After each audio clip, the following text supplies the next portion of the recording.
capitalism calls for the growth of companies and sometimes the bankruptcy of companies. And just because you have a, quote, living will, a plan for bankruptcy, does not mean that your demise could not be catastrophic to the economy. Too big to fail is too big to exist. And when a bank reaches 3% of GDP, it has an unfair advantage over other banks because Wall Street believes that it will be bailed out, that their creditors at least will be bailed out.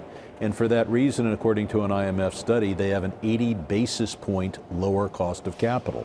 That's why the independent bankers, community bankers, a group that represents the vast majority of bank presidents, has called for the breakup of the too big to fail institutions. So is this bill, Congressman, about the competitiveness of small banks versus large banks, or are you really trying to get at what you say could cause the next financial crisis? Because correct me if I'm wrong, the last financial crisis wasn't caused by the sheer size of banks, it was the leverage of banks. And if you collectively broke up these banks and they took on the same amount of leverage, collectively they could have had the same impact on the economy. When you have a variety of different companies in an industry, it's far less likely that they'll all go bankrupt. But if you have that entire industry in the hands of one company, or so much in one company, that its exposure allows them to call the White House and say, you've got to bail us out, because if we're going down, we're taking the whole economy with us. No one company, no one bank should be able to do that. That's why we need fair competition. And also, if you get more health among the community banks, you're going to have more financing of small business. And that is so important because, for example, we had Jamie Dimon testify before our committee that he couldn't find small American businesses to loan money to, so he sent his money to London where it was eaten by the whale. So we'll have a healthier economy if we do not have institutions so large that one institution going down could take down the entire economy. So tell us a little bit about how large is large.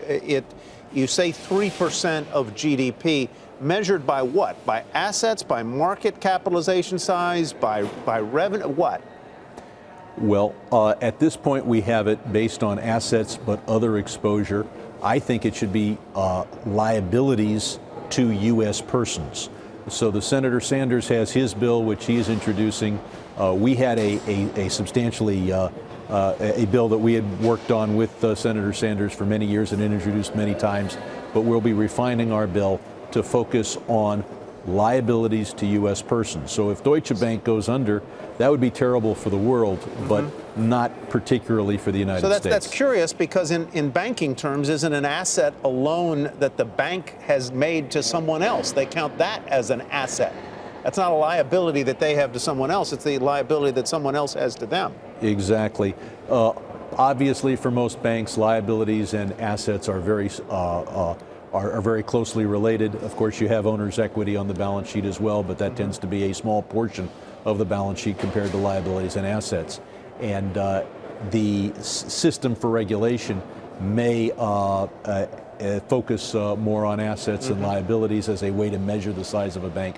But if you were really looked at what we're trying to accomplish here, it would be looking at liabilities, including certain contingent liabilities, to U.S. persons. I don't really understand what you're trying to accomplish in this bill, in that you're adding on this whole notion of making banking more competitive, leveling the playing field between the big banks and the small banks, but at the same time you're saying the big banks need to be broken up because of the risk to the global economy. What is it? I mean, what is really the purpose of the bill? Is it the security of the economy, or is it just your desire to make it more competitive with small banks? Both. Because a bank could call Washington and say, you have to bail us out. That is a risk to our political system.